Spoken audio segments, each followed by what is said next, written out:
Okay.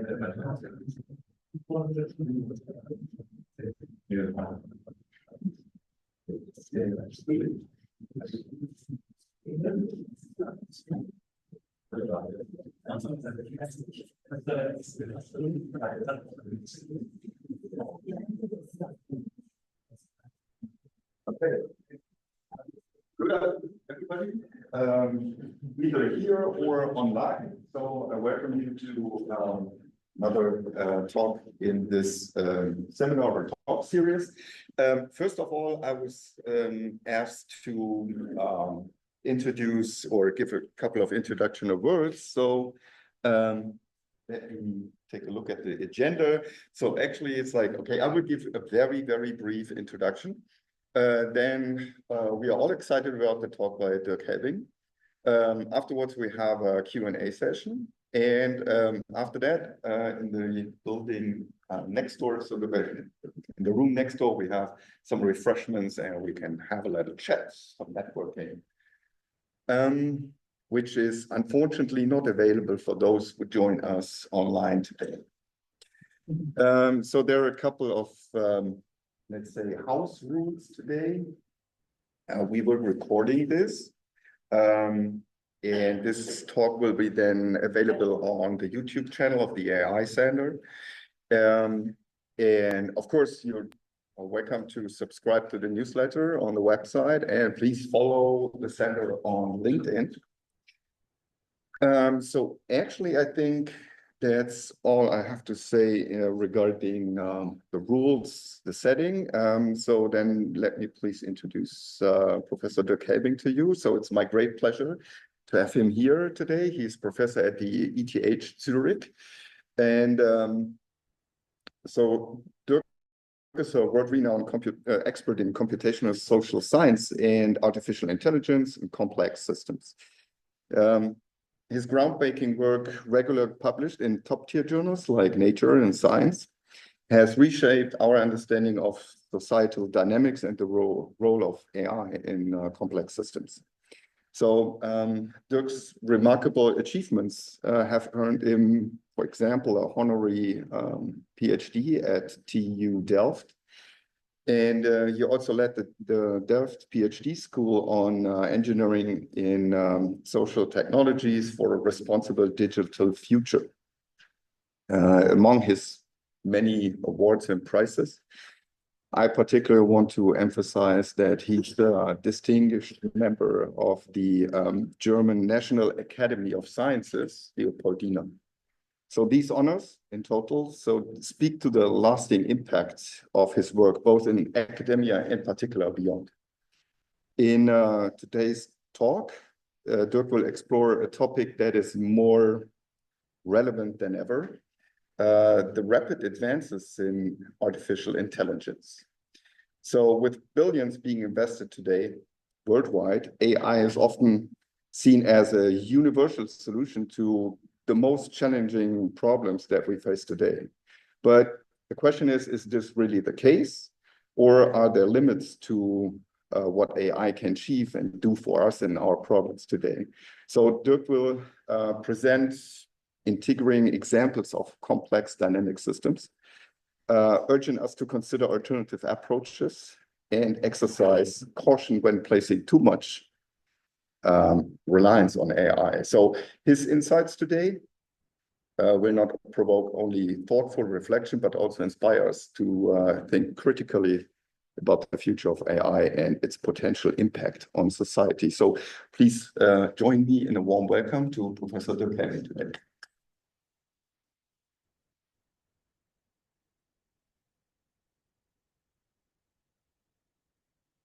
Yeah, thank you very much, Sven, for the kind words and invitation. And I'd like to welcome everyone here in the room. Thanks for your interest. So the question is AI not only a fantastic tool, but is it a universal tool? Will it basically do everything for us? And if we're inclined to say yes, now the Nobel Prize was given for AI achievements just a few days ago.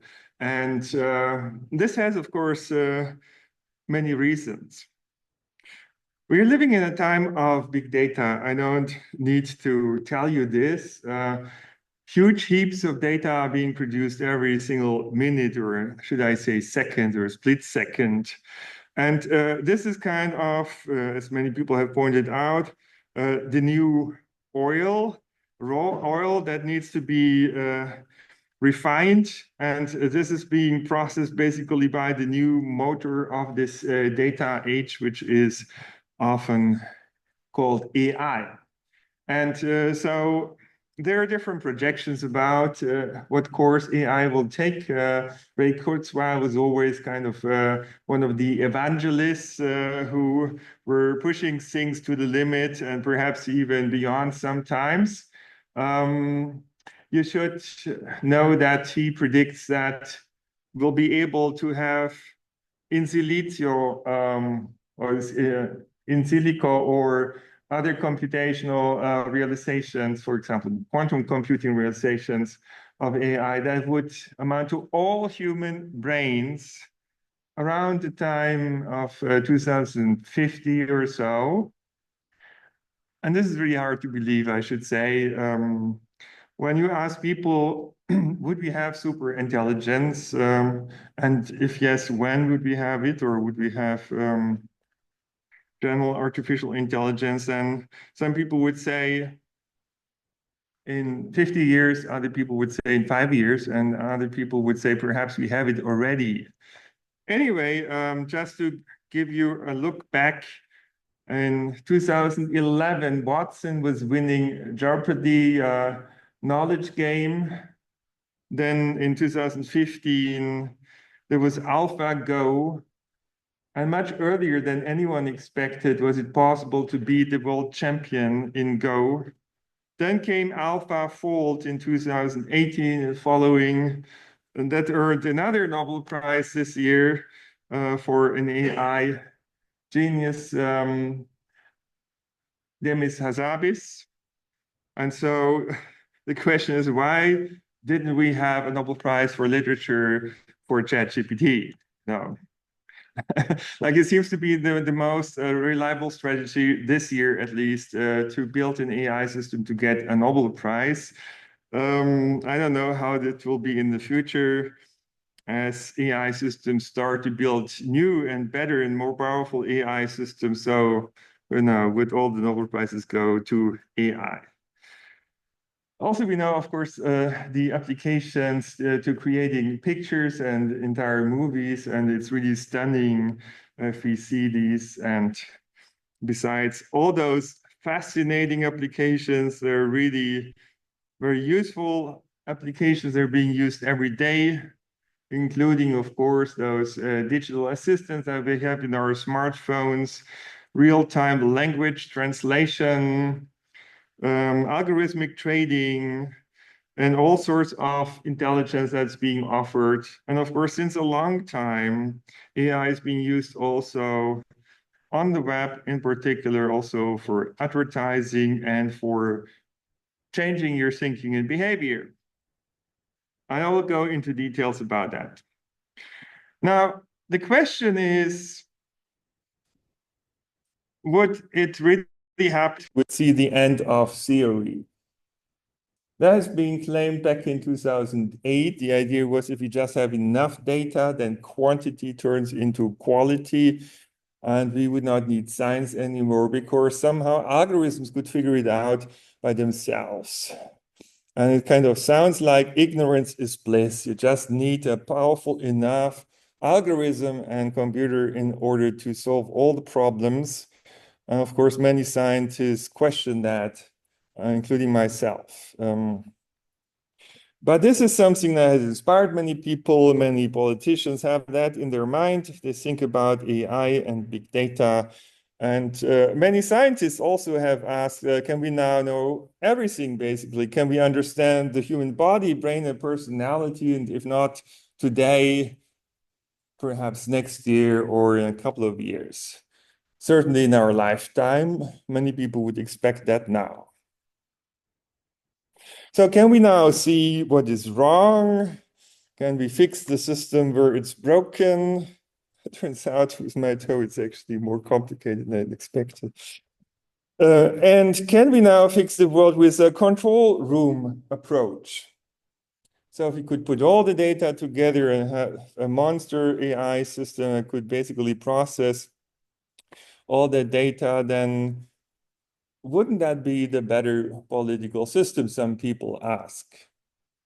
And the military is building such kind of systems in various countries around the world, I would say. So the question comes up, is our civilization being replaced by a militarization? For sure, an operating system for the planet is being created now. Not just for our smartphones, not just for our computers. People do think about an operating system for the societies around the planet to make this planet more sustainable and healthy. And the idea is actually pretty old. We're talking here about cybernetic societies. That means information feedback-based societies. Today, we often speak of data-driven societies. So you can see this is about 80 years old. And there are actually different versions of this kind of society. I mean, we have never been really explicitly told that we've been experiencing or going through different digital societies already. But some of those societies have already been tested, I would say. And we were kind of the experimental subjects. So far, none of those systems, however, really was very convincing. So people were not happy enough about it to keep it. And so we're still in search of kind of a better system using digital technology that would follow up on the political and financial and economic system of today. So those are data-driven, that means surveillance-based, AI-controlled cybernetic societies. And to start perhaps with cybersecurity, still a big subject. Then we have surveillance capitalism, micro-targeting, we have smart cities, we have citizen scores in some places, we have predictive policing. People are talking about a cashless society and digital IDs or transhumanism and society 5.0. So what is this all about? Now, I have to pick a few of those subjects. I cannot go through all of it, but I've given many talks. So if you're interested in that, you will find it online on YouTube. So one of the projects that the military was interested in for quite some time is it possible to build a prediction machine? That means a system that would predict the world tomorrow, in a week's time, perhaps in a year's time, and even further along. And then, of course, most people would say, well, that's bullshit because people just do many stupid things or do what they want. And so basically, if you believe in free will, then at least a lot of things would come different from what you expected. And perhaps also if you have big data about everyone. So if you wanted a prediction machine that works well, it would also have to steer the thinking, feeling, and behavior of people. And this is, in fact, what they're also working on. So kind of imagine the military would see the world like a big chessboard.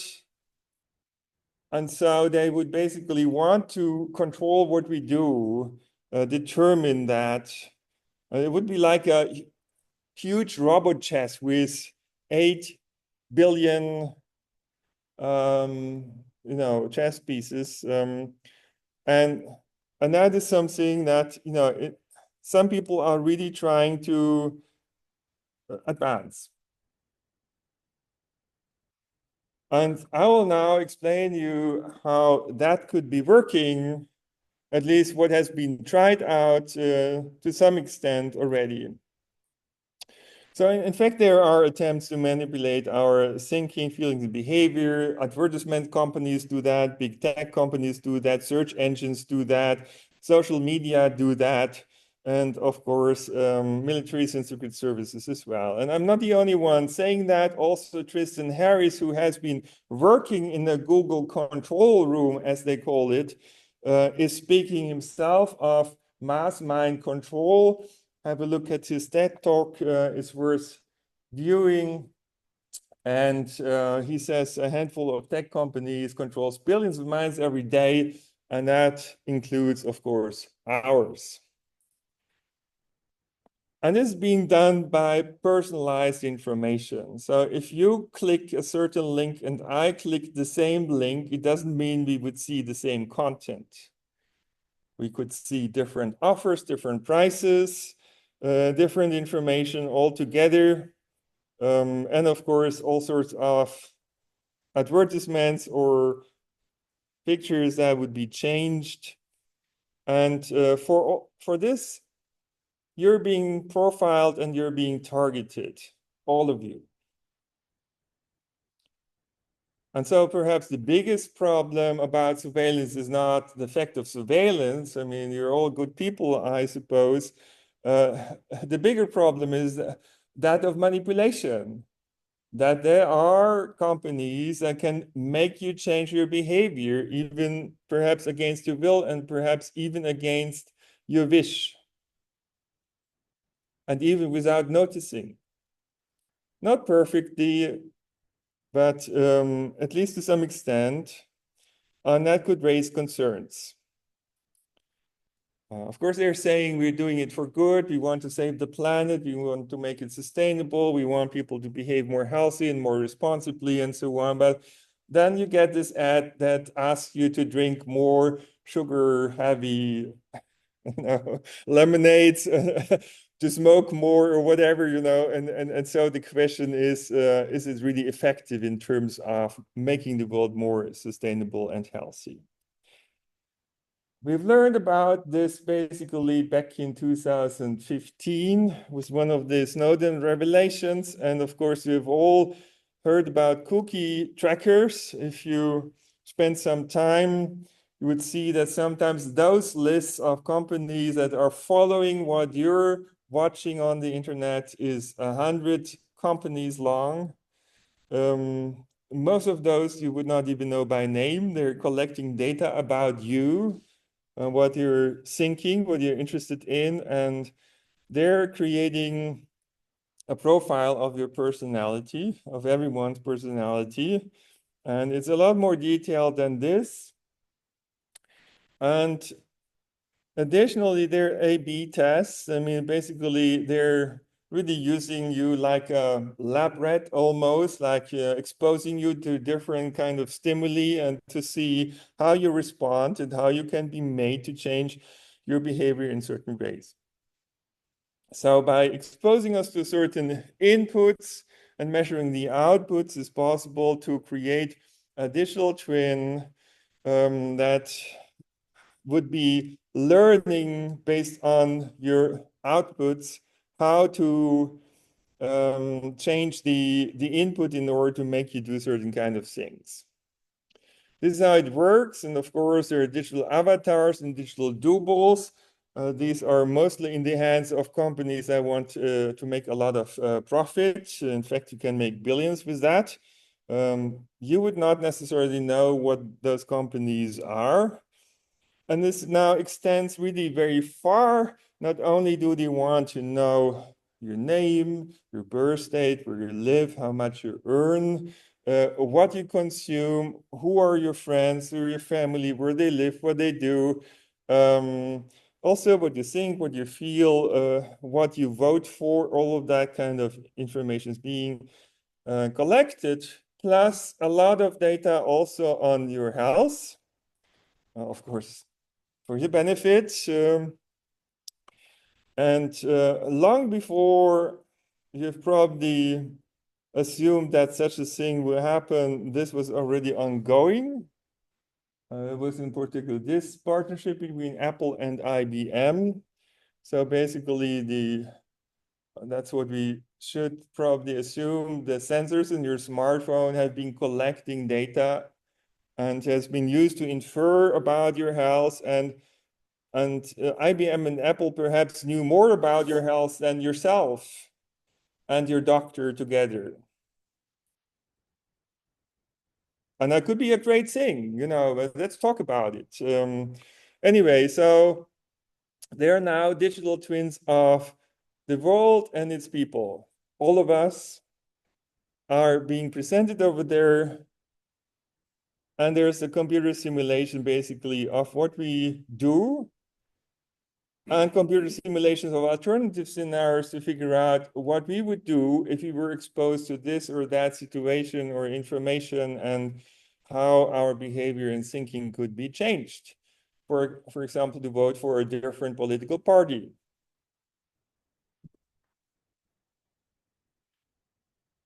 Now, it did not stop here. There's now an Internet of Bodies, as some people call it. We were informed about that back in 2020 by the World Economic Forum. So tackling new challenges of technology governance was what they were aiming for or calling for. I think it has not been solved yet. So the technology is already in place, but the regulations are not there yet. So it says tracking how our bodies tracking how our bodies work could change our lives. And the question is, not only is this true, of course, that is true. The question is, how would it work? Because we haven't learned much from the media, from our politicians, or from scientists about that. Most people not. I had to read a lot to figure it out. And so this scientific term is Internet of Nanothings or bio-nanothings. So basically the idea is that one could put nanoparticles in the cells of our bodies. Nanoparticles are kind of 10,000ths of a millimeter in size, much smaller than the diameter of a hair, not visible by the eye. Very small, in other words, and they can be put in principle into our cells in different ways, through food, drinks, air, medication. And the purpose is, for example, to collect data for personalized or precision medicine. You've heard about this, so the dream is that we would have a personalized treatment with maximum effectiveness and minimal side effects. And then the question is, if everyone is different, where would you get all the data? Strangely enough, nobody has asked, but this is the way it's being done. And there are even other more amazing applications that are on the horizon. I'm not saying this is already working, probably takes a few more years. But there was the BRAIN initiative. Barack Obama at that time, about 10 years ago, announced that they would spend $3 billion into this BRAIN initiative. And it was about seeking to deepen the understanding of the inner workings of the human mind, and to improve how we treat, prevent, and cure diseases and disorders of the brain, including, by the way, behavioral disorders. And of course, you're thinking of Elon Musk's brain chip, and perhaps I should ask, who is planning to buy such a brain chip? Nobody? Now, if you think if you don't buy a brain chip, then nobody could read your thoughts, I have to disappoint you, really. Okay, so there are articles about it, and basically it says nanoscience and nanotechnology are poised to provide a rich toolkit of novel methods to explore brain function by enabling simultaneous measurement and manipulation of activity of thousands or even millions of neurons. We and others refer to this goal as the Brain Activity Mapping Project. The question is, how far are we, you know? And there's another article that is, I think, from 2013 by one of the companies involved. And they talk about human brain indexing, and that for that reason, the knowledge, or perhaps we should say data, doubling every 12 months before, like a couple of years ago, we had in a year, we produced as much data as in all the years of human history before. That will happen in 12 hours very soon.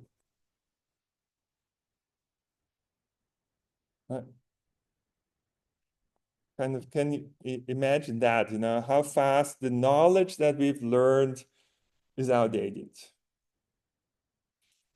Because that creates new effects, right? And now, if you think a neurochip would be needed to read our data, I indicated that already, then this is wrong because people are working on nano neurotechnology and neural dust and all these kind of things. And there's another kind of technology I haven't mentioned yet, which is optogenetics. And here they say optogenetics explores ways to activate genetically manipulated nerve cells through light pulses. Energy beams, in other words. And here is another article that says optogenetic control of RNA function. That was in a Nature journal, Nature Biotechnology, back in 2022. So I think you can now extrapolate where we're heading. And then interestingly enough, The Economist had a title looking forward into the year 2024, and it looked like this. And then if we magnify part of it, it shows us that. So if it should tell us something, then basically these times are here. In any case, you believe it or not, brain technology is coming. There's no question about that. The law is not ready to protect us. So we really need to make an effort to understand what are the implications for good and for bad, unintended implications, dual uses, and how we can basically manage all this to the best of humanity. And together with Marcelo Jenka, I have written this article which makes some proposals how to address the regulation challenge. Anyway, let's come back to this Nobel Prize over here. Just to give you a perspective what the power of that technology means. You know, if you have AI that would be fed by data about our thinking, feeling, and what we do, and that would be done on a global scale to basically manage the world affairs. Just imagine how far we could go. Like now we have ChatGPT, creates text, actually pretty good text, I would say in many cases. And it has been fed by, let's say, all the texts that were out there on the internet, okay? Now, the next thing is, of course, you feed it with all the pictures as well, and then all the movies, and then all the Internet of Things data, and all the nanotechnology data that I've been talking about just before. And then you could create basically a machine that would produce not only the next sentence or the next paragraph or the next page of a text or in the next movie, but it would literally be able to create our future.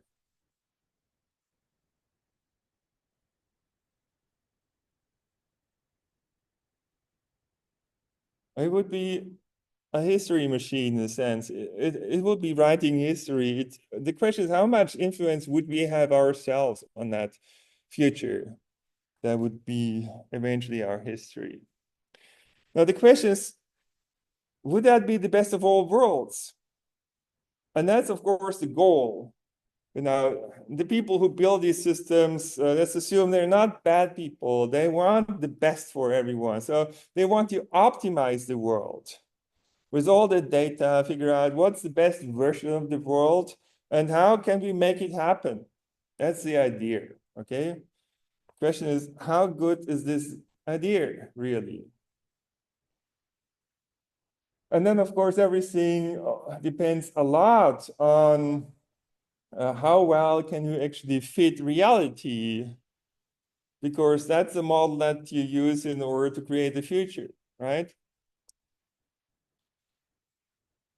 And if we believe Geoffrey Hinton's work and others, then basically it suggests that we should not be afraid of too many parameters. Just the more parameters, the better, basically. That's the idea.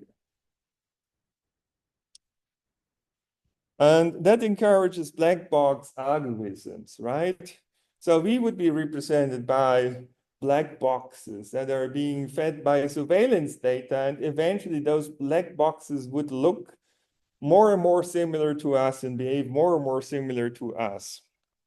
And so the question is, could society be run like a giant machine? I want to look into one detail. Well, first of all, let's assume it would be something like a machine, something that can be run like a very complex clock or whatever. So there's these parts, and those parts would perhaps be people, and those people would interact with each other, and those interactions would have to be well represented, of course, by that model if it wants to be right about the best of our futures, right? So it needs to figure out how do these parts interact. And then you want to influence it, right? So you want to drive that system. And then really it depends on, is that interaction this way or is the interaction that way? And if you get that wrong, then bad things will happen. And there are many different parts of the system that you need to fit well if the outcome should be good. Okay? I can imagine sometimes things will go wrong. But the question is, how often will that happen and how bad will the outcome be? Let's look into calibration, okay? And I've here used an example that has been worked out by probably many people, in particular by my postdoc, Dino Carpentras. And so he has plotted basically a parabola to the power of 2 plus some noise. So it uses a random number generator to get those points over here, okay? You can do that. Everyone can do that, okay? Then the question is, what if we fit this parabola? We don't know if we get those data points that there's a parabola of a power 2 behind all that. So then the question is, say we would fit with polynomials of degree 2, 8, or 15. What do you think will be the best fit?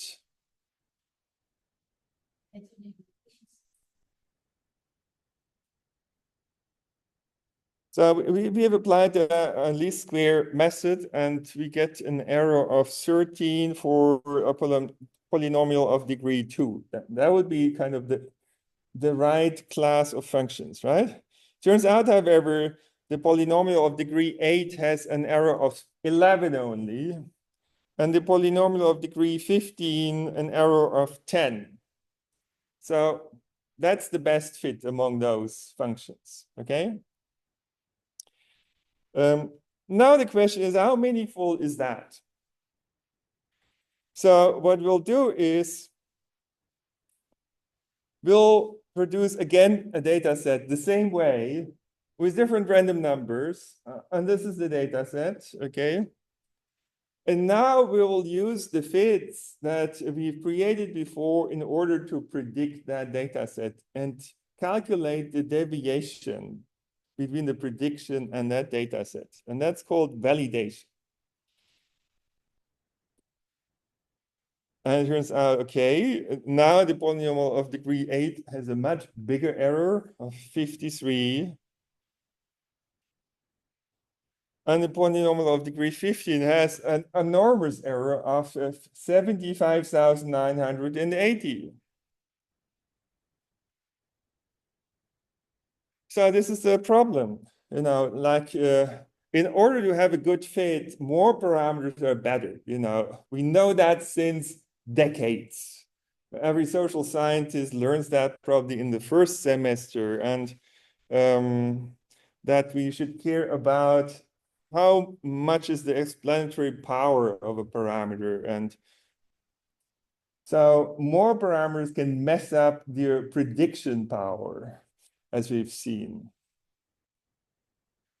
And now today's models, as you know, have billions, if not trillions of parameters. I don't know what the military models can do, but probably even more parameters, you know, which according to this would not necessarily make everything better. And what are the implications? So what we do as we fit the world by an AI model is we create a lookalike, a highly realistic lookalike, where we would have difficulties telling the differences between reality and a digital twin. But still, it's not the same. And so there could be really errors, there could be disinformation, and that could be meaningful and could create bad outcomes. And you know, we have a very nice word for that. It's called hallucinations. You know, it may look even artful, but it could mean that people die. Let's be honest about it. Okay, so basically, it's really important that we have to take into account confidence intervals. You know, we cannot exactly measure or fit a parameter. There's always some uncertainty, and that uncertainty has implications. And in order to figure out the implications of that, one should do a sensitivity analysis. But doing that sensitivity analysis for a trillion parameters will basically make you busy for, I guess, 100,000 lifetimes or so. So it's not doable.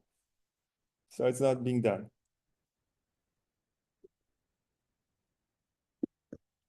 And that's why I've said a couple of years back, society is not a machine. And we should not treat it by optimization and control. It's a living being in a sense.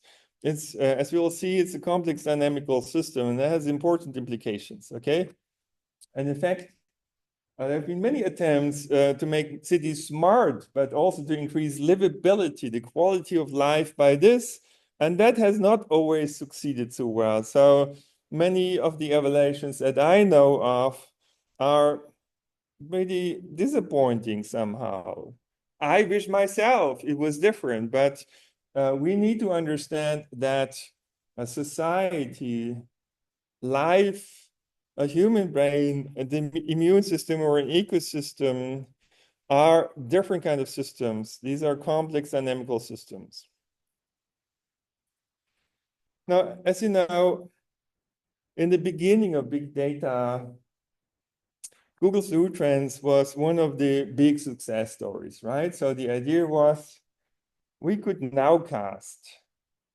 We could see how many people are ill because they're Googling for, oh, I have a headache, what should I do? You know, I have a fever, what does it mean?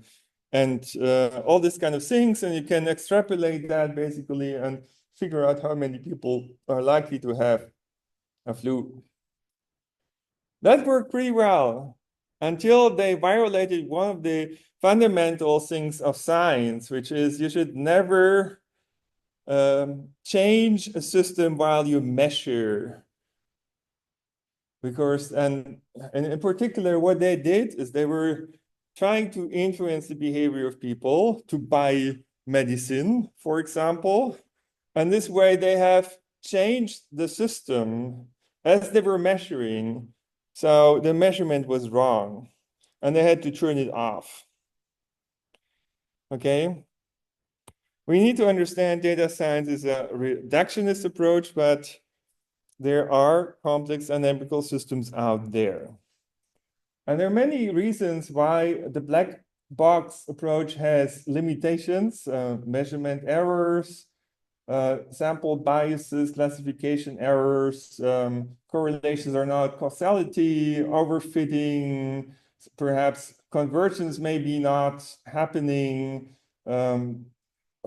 models may not be robust, they may be sensitive to parameter changes, context may matter, ambiguities may be there, computational limits, halting problem, undecidability, and finally, complex dynamical systems. And that's what I want to focus on now. You all know the game of life, right? It's based on 3 simple rules. Produces funny outcomes, looks pretty unpredictable, at least to some extent. And you can use this data to feed it into an AI system. And of course, it will approximate that dynamics. But it will not give you the 3 rules that produced this dynamics. So figuring out those 3 simple rules is a very complicated problem that many AI systems would not be managing to solve.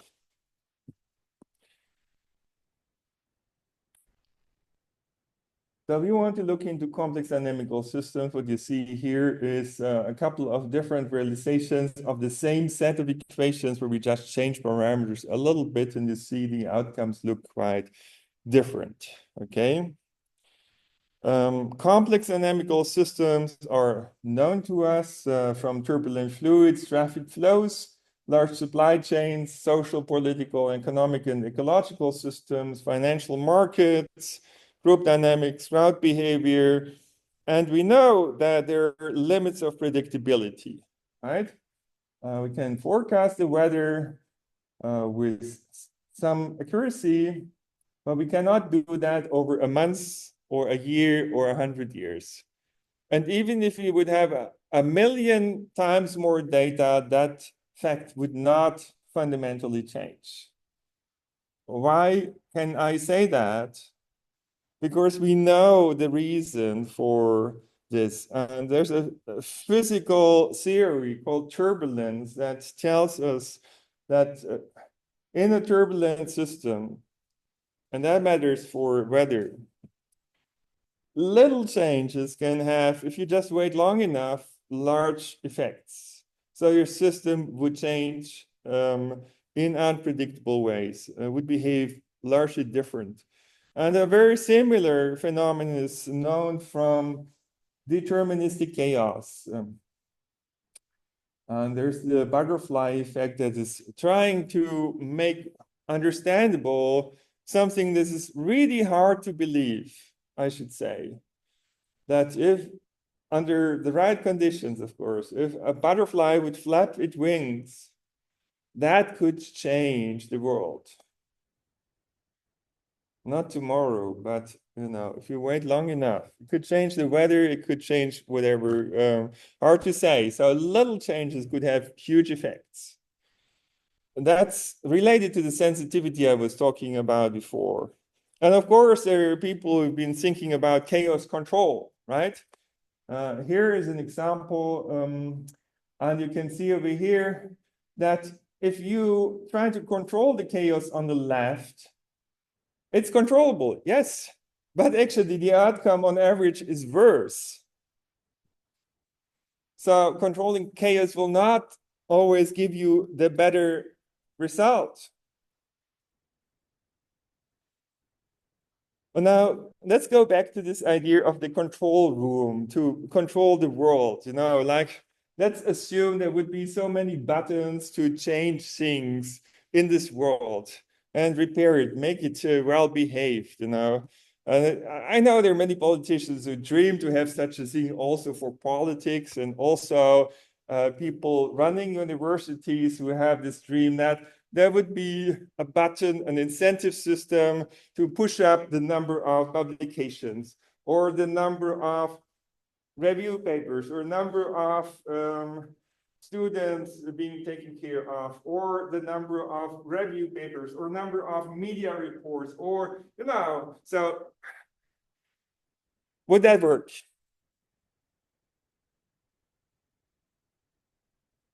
Let's try with one button, okay? Let's have a look at the Lotka-Volterra system. It's a model for a very simple ecological system, predator-prey equations, as we call them, foxes and rabbits. And you see their expected oscillations in the population size. Now, let's assume that there is an optimal ecological equilibrium, and it would be this point. And in order to get there, there's a hunter who's trying to push towards this point, x1 naught, x2 naught. And as the hunter is doing that, the system actually goes somewhere very different. It goes there, not there. Of course, there are systems where kind of pushing for that equilibrium would work, but there are also these kind of systems, and there are more of these kind of systems than most people think. Okay, so there is an illusion of control. Just take this example, right? It's so simple to drive in a circle and not have an accident. Nobody wants to stand still to produce a traffic jam, but this is exactly what they're doing, unintentionally so. The reason is systemic instability. Little variations amplify, and that is what causes the stop-and-go traffic. There is a solution we have developed together with a car company some time back. And that solution, however, is not based on centralized control of every car. We've started simulating the stop-and-go traffic. So you see, we understand the phenomenon. We can produce it in a computer. I've done that many years ago. And so we've been working on autonomous driving at that time, also quite a few years ago already. And we'll take a helicopter now because we're really angry about this traffic congestion. And now we see there's a little on-ramp where cars are trying to get on the freeway, and it produces little disruptions, and those disruptions amplify and cause the stop-and-go traffic. We'll now shortly turn on a traffic assistance system where cars will autonomously accelerate and decelerate. Now it's turned on. Based on measurements of a laser sensor or a radar sensor, so cars determine distance and relative velocity. Actually, it's enough if 30% of those cars do that. So as you see, we get rid of the traffic jam, even though there's the same number of cars going into the freeway and the on-ramp, the traffic congestion goes away because we have changed the interactions between the cars a little bit. And by self-organization, another outcome than the stop-and-go traffic flow occurs now, which is the free flow. And what we have to do is we have to find the right kind of interaction mechanism, and this is called mechanism design, okay? So the success principle is not centralized optimization and control here, but real-time data measurement and real-time feedback. That does all the trick, you know. It does the job like magic for us if we just understand the system and use the properties of that system for us. Now, it's really important to understand complex dynamical systems. We often focus on the components of the system. It could be people, it could be cars, it could be companies, it could be buildings. And we would instinctively believe that the properties of all those components determine the properties of the system. And that is true only to some extent. Because when we have interactions between those components, then they would change each other's behaviors. And if you just have enough interactions, and if they're strong enough, they would dominate the behavior of the system. That means the properties of the components would be less important or not important. The properties of the interactions would be important to understand what happens. That means what we don't see is what really matters. As we go on networking the world, we need to focus more on those things we don't see. Those systems change their behavior, and often would we not see the intended effect. We would see side effects, we would see feedback effects, we would see cascading effects. And here is a little movie illustrating that very nicely, a suitable experiment for a rainy weekend, I would say. I can see one local perturbation can eventually mess up the entire system.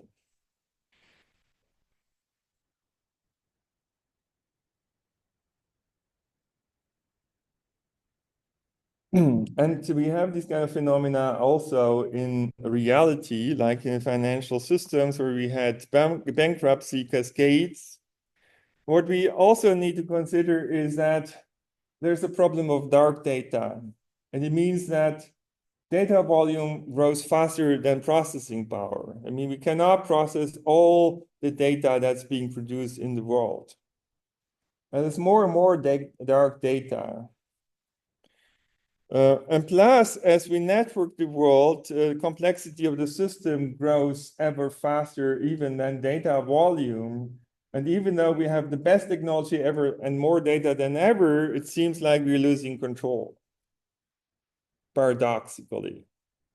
And so we need a new control approach, not top-down centralized control, but bottom-up self-organization that we can assist in digital ways. And that's the approach that I recommend.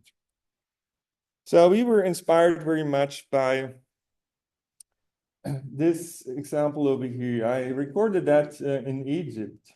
I see it's a highly diverse traffic, kind of pedestrians, cars, buses, lorries, donkeys, horses, whatever you can imagine. And it just works. I mean, there's some noise, I must admit that, could be replaced by Internet of Things sensors, but it's a design that makes it work. We have unidirectional flow in the front, we have the opposite unidirectional flow in the back, and we have a little buffer in the middle, which really is important to allow everyone to adjust the speed in such a way that you would find a gap when you need it. If you don't have the separation of the two opposite flows by the buffer, then it will never work. So we can design for self-organization. And we have tried to do that for traffic flows in cities. What we've observed for pedestrians is that at bottlenecks, there are oscillatory flows, and it looks like there is a traffic light controlling this, but in fact, there's not. And we have basically transferred this principle to control traffic lights. And you see the pressure principle that we have formulated produces self-organized green waves. And what we do is we measure the outflows from road sections, but also the inflows in order to anticipate how many cars would we have to serve in order to avoid that cars would be unnecessarily stopped. Now, we have compared 3 different approaches to control traffic lights. The control center that tries to get as much data as possible from all over the city, and then try to come up with an optimal control and impose it on the entire city like a metropolitan area. Now, most people would think that should be the best. Then in the middle, we have looked at a homo economicus approach. Each intersection separately tries to minimize travel times considering the cars from the neighboring road sections and nothing else. Doesn't care about the rest of the city. The selfish. And here we do the same thing, just that large queues will be cleared before we go back to the travel time minimization. And so it's not regarding because it helps the neighboring intersections to avoid spillover effects. It's friendly. We would expect the left solution is the best, the middle one, the second best, and the third on the right, the worst. Let's see what really happens. For the centralized control, we get the red line. Queue length increases with capacity utilization, traffic volume, if you wish. And that's what we expect, okay? Now, for the homo economicus approach, you get this violet dashed line. And you see it's much better for low traffic volume. But then it gets out of control. However, the third approach, surprisingly, is better all the way. So we can make the invisible hand work.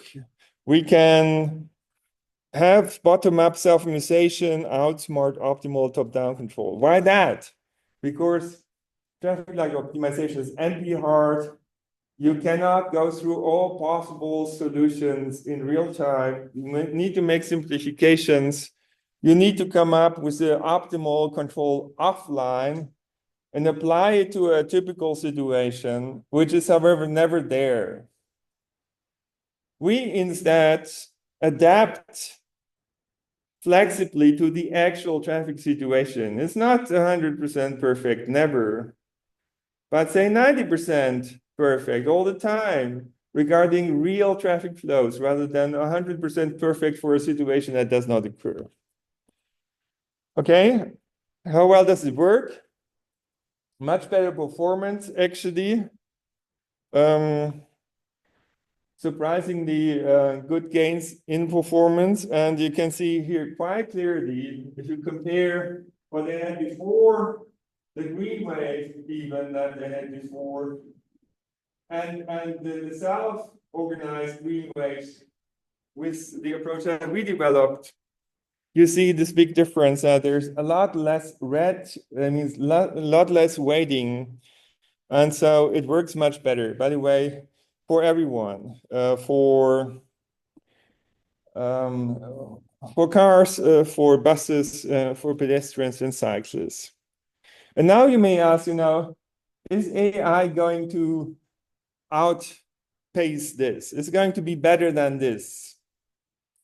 This is based on an analytical formula. It's not easy to derive, really. It requires a lot of thinking. And so we have compared that. So we had a machine learning student who loves machine learning, and then he still compared with our analytic approach. I see the analytic approach actually was doing best, not necessarily much better, but see what happens if we have a disrupted system. That means if we have building sites, if we have accidents, those things that do happen every day, but are not part of the plans. And so the machine learning has to learn for that again, right? It's a new situation. The analytic plus does not have to learn. Analytic plus is much better, it turns out, than machine learning. We even tried pre-learning. Pre-learning makes, of course, machine learning solutions much better than without pre-learning, but still, it seems like there are problems out in the world, perhaps that can be better solved with not black box machine learning. And this is, I think, an important insight to have. So I want to conclude now.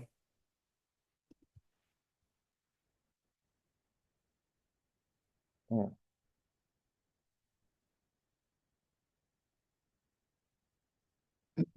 of course, now everyone's fascinated. A Nobel Prize, we should do the same thing, and then we'll get the Nature paper published and a science paper and all of this. But still, don't lose your mind, okay? We as scientists need to stay reflective, critical, both in good and bad ways. We have to see the shadows as well as the light of those solutions. And he himself has warned of dangers to humanity. So that means that we should spend some thinking on that.